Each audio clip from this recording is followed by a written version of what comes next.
ഞാൻ വെറുതെ പറയല്ല, ബുഹാരിയിലും മുസ്ലിമിലും അതാ ഒരൊറ്റ ദിവസം ഈ മനുഷ്യൻ തഹജ്ജുദ് നിസ്കരിച്ചില്ല. അതെങ്ങനെ കിട്ടി? പടച്ചവന്റെ ഒരു അനുഗ്രഹം. അബൂ ഹുറൈറ ഒരു ദിവസമെങ്കിലും തഹജ്ജുദ് നമസ്കരിച്ചിട്ടില്ല എന്നുള്ള തെളിവൊക്കെ നമ്മൾക്ക് ബുഹാരി മുസ്ലിമിൽ നിന്ന് കിട്ടുക എന്ന് പറഞ്ഞാൽ അതൊരു മഹാനിക്ഷേപമാണ്, വലിയൊരു സമ്പാദ്യമാണത്. എങ്ങനെ കിട്ടി? അബൂ ഹുറൈറയോട് ചോദിച്ചു. ഇങ്ങനെ വേദ പറയാം, തഹജ്ജുദ് നിസ്കരിക്കാൻ വേണ്ടിയിട്ട് വേദ ഇങ്ങനെ ജോറാക്കി പറയുമ്പോ, അപ്പൊ രാത്രി എഴുന്നേറ്റ് കുളിച്ച് പിന്നെ ഉതിർത്തിട്ടൊക്കെ വേണല്ലോ, അവിടെ ഇപ്പൊ പൈപ്പും സൗകര്യങ്ങളൊന്നും ഇല്ലല്ലോ. അപ്പൊ അതുകൊണ്ട് മൂപ്പര് നിസ്കരിക്കുന്ന പരിപാടി ഇല്ല എന്ന് കണ്ടപ്പോ ആരോ ചോദിച്ച്, അല്ല നിങ്ങളുടെ തഹജ്ജുദിന്റെ ബഹുമതിയും പുണ്യമൊക്കെ കേട്ടിട്ടാണ് ഞങ്ങളൊക്കെ നിസ്കരിക്കണത്. 10 മണിക്ക് തന്നെ അന്ന് ഇറങ്ങി വരും, നേരം മുടക്കുന്നവരുണ്ടാവും തന്നെ കുറച്ചെങ്കിലും നിസ്കരിക്കാൻ പറ്റുമോ? ഇതൊക്കെ മൂപ്പര് പറഞ്ഞ് പഠിപ്പിച്ചതാ. അങ്ങനെ ആണുങ്ങള് പുരുഷന്മാർ എഴുന്നേറ്റാൽ സ്ത്രീകള് വെള്ളം കുടിഞ്ഞ് എഴുന്നേൽപ്പിക്കണം, സ്ത്രീകൾ എഴുന്നേറ്റാൽ പുരുഷന്മാരെ വെള്ളം കുടിഞ്ഞ് എഴുന്നേൽപ്പിക്കണം എന്നൊക്കെ പറഞ്ഞിട്ട് ഇയാള് തഹജ്ജുദ് പ്രചാരാക്കി. പക്ഷെ മൂപ്പര് നിസ്കരിക്കൂല. ചോദിച്ചു, നിങ്ങൾ എന്താ തഹജ്ജുദ് നിസ്കരിക്കാത്തതെന്ന് ചോദിച്ചപ്പോ ഈ മനുഷ്യൻ പറഞ്ഞ വാക്കെന്താണെന്നറിയോ? അമറനി ഖലീലി ഔസാനി ഖലീലി, എന്റെ പുന്നാര നബി എന്നോട് പ്രത്യേകമായിട്ട് ഒരു നിർദ്ദേശം തന്നിട്ടുണ്ട്. എന്താ പുന്നാര നബി പറഞ്ഞത്? എല്ലാ ദിവസവും ദുഹാ സമയത്ത് 2 റക്അത്ത്, ജൂതന്മാരെ കേട്ടോ, ദുഹാ സമയത്ത് 2 റക്അത്ത് നിസ്കരിക്കാൻ വേണ്ടി എന്നോട് എന്റെ പുന്നാര നബി പറഞ്ഞിട്ടുണ്ട്. അപ്പോഴേക്ക് ചോദ്യക്കാര് ശ്രദ്ധ മാറി. ദുഹാ സമയത്ത് 2 റക്അത്ത് നിസ്കരിക്കാൻ അങ്ങനെ നിൽക്കാറുണ്ടോ? അതെന്റെ പുന്നാര നബി എന്നോട് പറഞ്ഞതാണ്. ഓ, വലിയ കാര്യമായ നബി, കാര്യമായ പുണ്യം തന്നെ. പിന്നെ എല്ലാ മാസത്തിലും 3 നോമ്പ് നോക്കാനും എന്റെ പുന്നാര നബി എന്നോട് പറഞ്ഞിട്ടുണ്ട്. അപ്പോഴേക്ക് തളർന്നു, ചോദ്യക്കാരൻ തളർന്നു. പിന്നെ പറഞ്ഞു, എല്ലാ ദിവസവും ഇത്രയും നിസ്കരിച്ചതിന് ശേഷമല്ലാതെ കിടന്നുറങ്ങാൻ പാടില്ല, രാത്രി എണീക്കണ്ട എന്നും പറഞ്ഞിട്ടുണ്ട്. മനസ്സിലായി? ഒരൊറ്റ ദിവസവും ഇനി അങ്ങനെ അല്ലാതെ ഞാൻ ചെയ്യൂല എന്നും അതിന്റെ അവസാനം പറഞ്ഞാണ്. അങ്ങനെ അല്ലാതെ ഇനിയും മരിക്കുന്നവരെ നിസ്കരിക്കൂല. ഇതിലപ്പുറം മുന്തിയ തെളിവെന്താ നമുക്ക് കിട്ടുന്നത്? ഇന്ന് വരെ ഇത്ര തഹജ്ജുദ് നിസ്കരിക്കാൻ വേണ്ടി ഞാൻ എഴുന്നേറ്റിട്ടില്ല, ഇനി മരിക്കുന്നത് വരെ ഞാൻ എഴുന്നേൽക്കൂല. എന്റെ പുന്നാരൻ നബി നേരത്തെ നിസ്കരിച്ച് കിടന്നുറങ്ങിക്കോളെ എന്നോട് പറഞ്ഞിരിക്കണെന്ന് പറഞ്ഞാൽ ഇതെവിടെ? ബുഹാരി മുസ്ലിം. ബുഹാരി മുസ്ലിം അച്ചടിച്ചു കൊടുത്തു. 1 ബുക്കിലല്ല, 2 ബുക്കിലല്ല, 3 ബുക്കിൽ അച്ചടിച്ചു കൊടുത്തു. നോട്ടീസുകൾ 10,000 കണക്കിൽ ഇറക്കി. മിണ്ടുന്നുണ്ടാണ്. അബൂ ഹുറൈറ റളിയല്ലാഹു അൻഹു എന്നും പറഞ്ഞ് നടന്നാ പോരാ, ഇയാൾ ആരായിരുന്നു എന്ന് മനസ്സിലാക്കണം.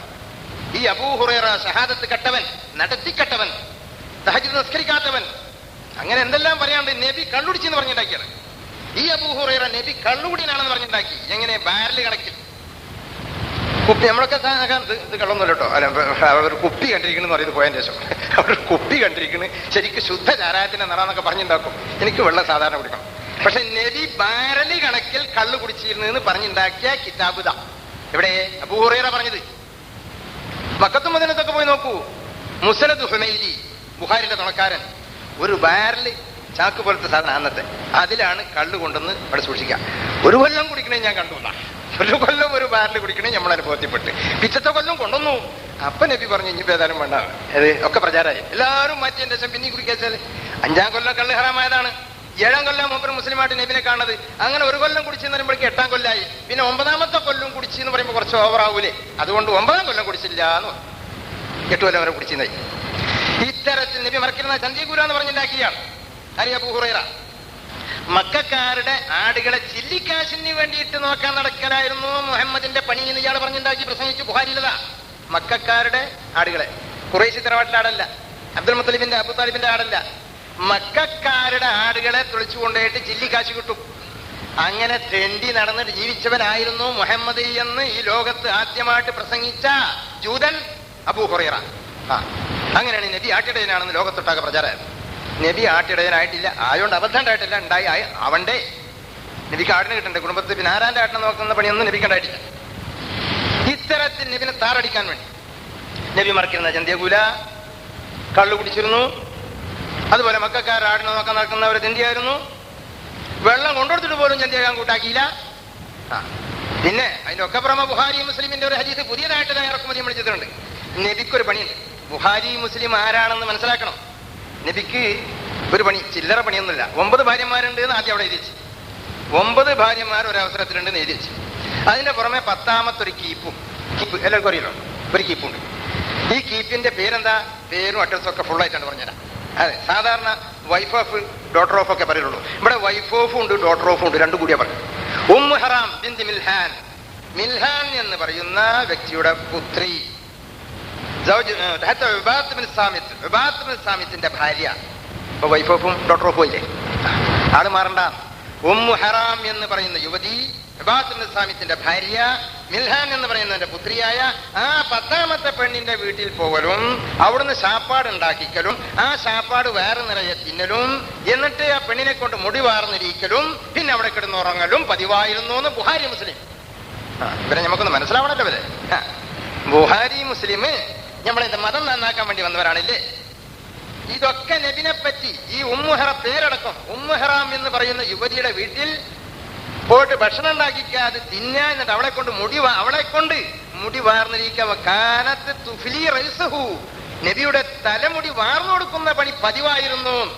എന്നിട്ട് അവിടെ കിടന്നുറങ്ങും, എന്നിട്ട് ഉണരും, പിന്നെയും കിടന്നുറങ്ങും, ഒരു ഒഴിവ് കിട്ടി അവിടെ പോയി കിടക്കും.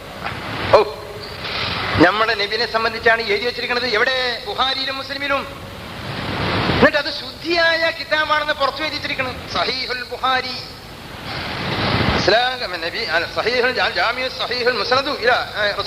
റസൂലിലേക്ക് ചേർത്ത പരമ്പര മുട്ടിയ പരിശുദ്ധമായ സഹീഹായ ശരിയായ ഹദീസുകളൊക്കെ കൂടി ക്രോഡീകരിച്ച മഹാഗ്രന്ഥമാണ് എന്റേത് എന്ന് അതിന്റെ പുറത്ത് പുറംചട്ടയിൽ അകത്തും എഴുതി വെച്ചിരിക്കണം. ലോകം മുഴുവൻ പ്രചാരാക്കി.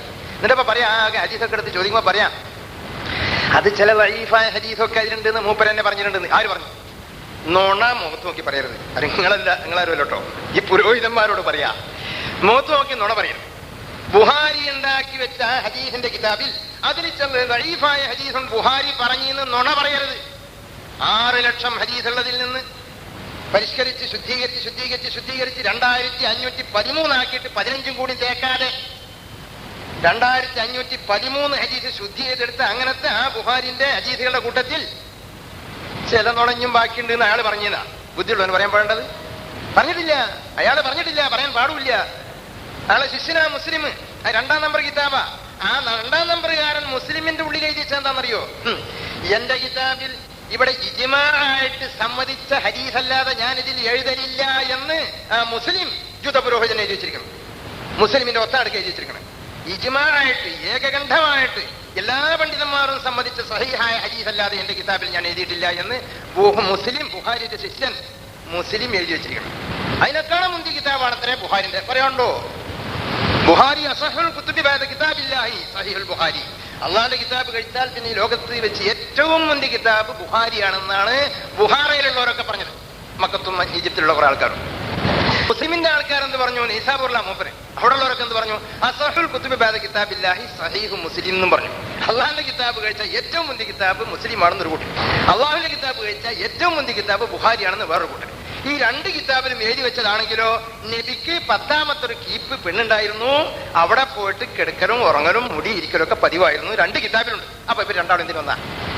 ഇവര് രണ്ടാളും ഈ മുസ്ലിം സമുദായത്തിൽ എന്തിനു വേണ്ടി വന്നാണെന്ന് നമ്മൾ ചോദിക്കുന്നത്.